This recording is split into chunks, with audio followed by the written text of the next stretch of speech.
Hello, church family.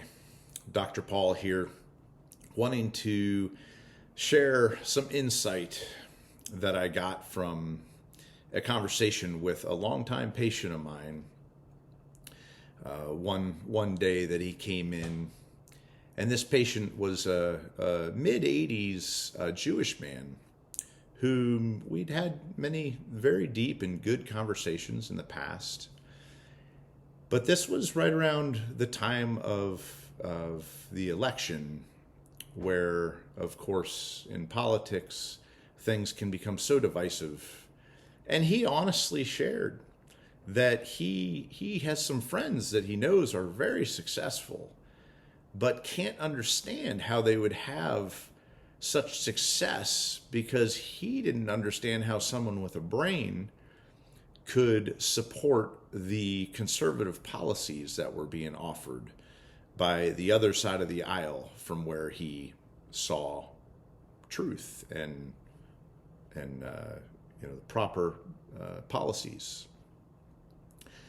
So I smiled at him and I said, "Well, thank you for that honest statement, but you may be in a perfect spot in order that I might speak into that, if you allow me to."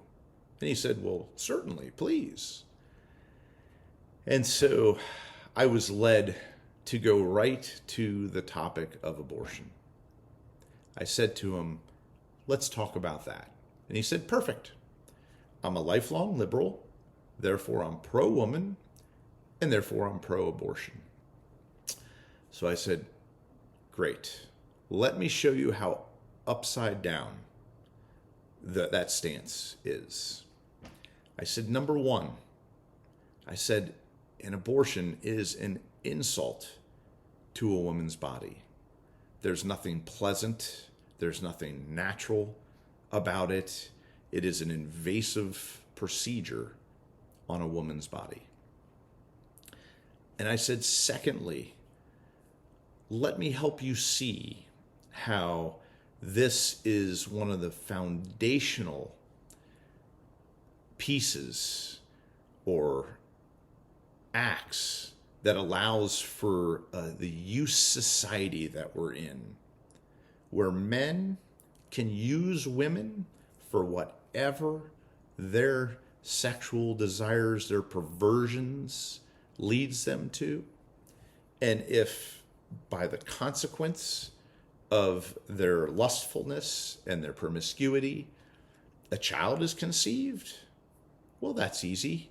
We can just push her to the side and go for the next one.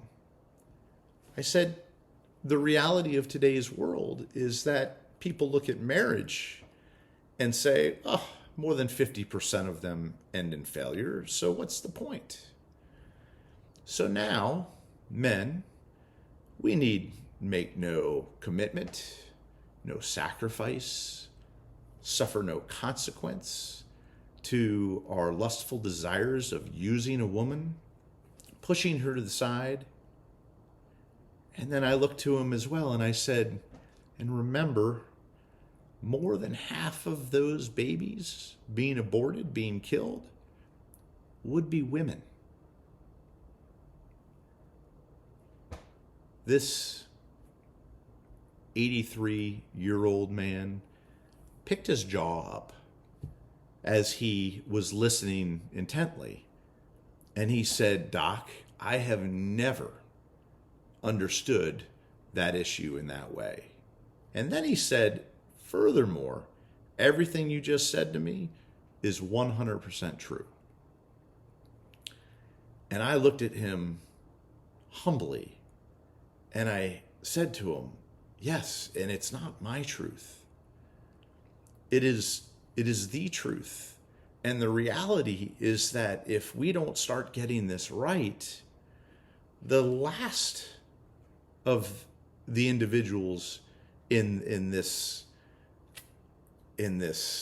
horrific reality that I'm concerned about are the children that don't make it to the fullness of life because we decide, as Mother Teresa said, to kill our children so that we can live the way that's convenient to us. Now, just sharing it all with you is that oftentimes I do tell my patients, and they think I misspeak when I say that I'm extremely pro-choice. But our choice is to keep our belt buckle fastened. Our choice is to exercise our free will in the way that God intends us and invites us to, so that we can live with a fullness of life. And I would lastly offer that if we don't get this issue right, that it's going to be to the destruction of the family unit. We can already see the evidence of it. And going back to Aristotle and Plato, they identified, without even using the foundations of religion and God and truth, they identified, which is clearly the case, that the health of the family is the foundation for the health of society. If we don't have healthy families, we are sure to not have a healthy society. And I'm not sure what evidence anyone else is looking at, but I think the verdict is clear. It's out.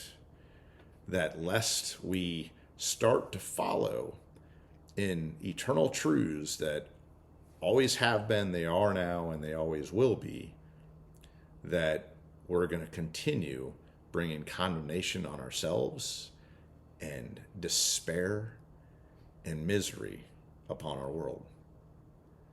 So let me end with some really good news, is that it is our fault.